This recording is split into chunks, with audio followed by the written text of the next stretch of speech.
కనబడవంటే ఎన్ను పూసనా తిరిగేనమ్మ. ఒక్క క్షణము నువ్వు కనబడకుంటే నా కను పాపలు కమిలిపోతాయి.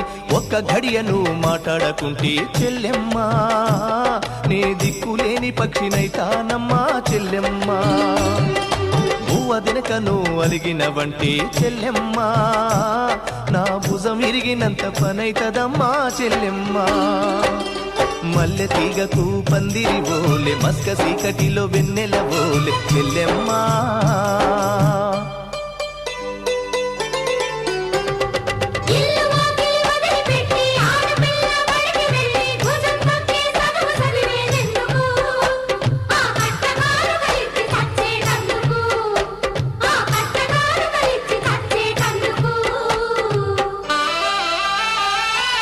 చదివినంత నిన్ను చదివిస్తానమ్మా ఎదిగి